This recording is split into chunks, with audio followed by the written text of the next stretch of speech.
एक आदमी कहीं से गुजर रहा था, तभी उसने सड़क के किनारे बंधे हाथियों को देखा। तो अचानक रुक गया। उसने देखा कि हाथियों के अगले पैर में एक रस्सी बंधी हुई है। उसे इस बात का बड़ा आश्चर्य हुआ कि हाथी जैसे विशालकाय जीव लोहे की जंजीरों की जगह बस एक छोटी सी रस्सी में बंधे हुए। ये स्पष्ट था कि हाथी जब चाहते तब अपने बंधन तोड़कर कहीं भी जा सकते थे, पर किसी भी वजह से वो ऐसा नहीं कर रहे थे। उसने पास खड़े महावत से पूछा कि भला ये हाथी किस प्रकार इतनी शांति से खड़े हैं और भागने का प्रयास नहीं कर रहे। तब महावत ने कहा, इन हाथियों को छोटे पर से ही इन रस्सियों से बांधा जाता है। उस समय इनके पास इतनी शक्ति नहीं होती कि इस बंधन को तोड़ सके। बार बार प्रयास करने पर भी रस्सी ना तोड़ पाने के कारण उन्हें धीरे धीरे यकीन होता जाता है कि इन रस्सियों को नहीं तोड़ सकते, और बड़े होने पर भी उनका यह यकीन बना रहता है। इसीलिए वे कभी इसे तोड़ने का प्रयास ही नहीं करते। आदमी आश्चर्य में पड़ गया। ये ताकतवर जानवर सिर्फ इसलिए अपना बंधन नहीं तोड़ सकते क्योंकि वे इस बात में यकीन करते हैं। इन हाथियों की तरह ही हम में से कितने लोग सिर्फ पहले मिली असफलता के कारण ये मान बैठते कि अब हमसे ये काम नहीं हो सकता, और अपनी बनाई हुई मानसिक जंजीरों में जकड़े जकड़े पूरा जीवन गुजार देते। तो ये हमारे जीवन का सबसे बड़ा महत्वपूर्ण अंग है।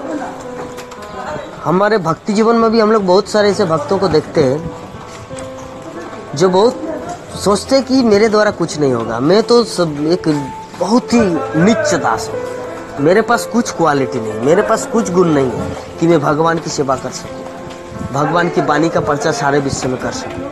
श्रील प्रभुपाद कितना प्रेरणा, कितना उत्साह था, तो सारे विश्व में 70 वर्ष की आयु में वो कर दिया।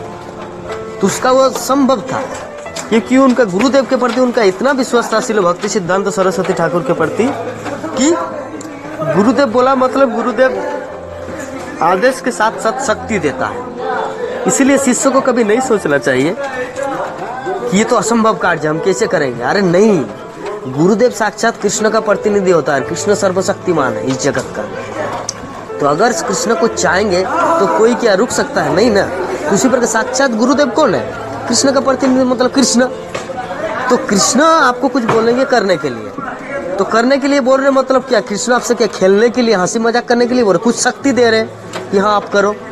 ऐसा नहीं कि आपके पास कुछ क्वालिटी नहीं है और कृष्ण आपको दे देंगे असंभव कार्य, आप नहीं कर पाएंगे, कृष्ण हंसेगा, हाँ हाँ कुछ नहीं कर पाए। नहीं, ऐसा नहीं है। कृष्ण करता है अपने भक्तों के द्वारा कुछ कार्य, लेकिन भक्तों को कभी ये नहीं सोचना चाहिए कि असंभव है।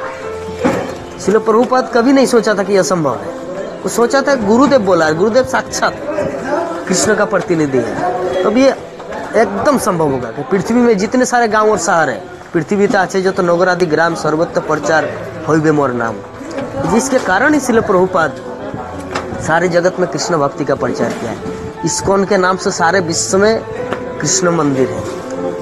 तो यही होता है एक सच्चे शिष्य, सच्चे भक्त, विश्वास, आत्मविश्वास के ऊपर, जो भी कृष्ण की वाणी, गुरुदेव की वाणी को अपने जीवन में उतारने का प्रयास करता है कि मेरे पास कुछ क्वालिटी नहीं है लेकिन कृष्ण सब कुछ करने में समर्थ है। अगर हम उनकी शरण में जाएंगे तो कुछ भी असंभव नहीं।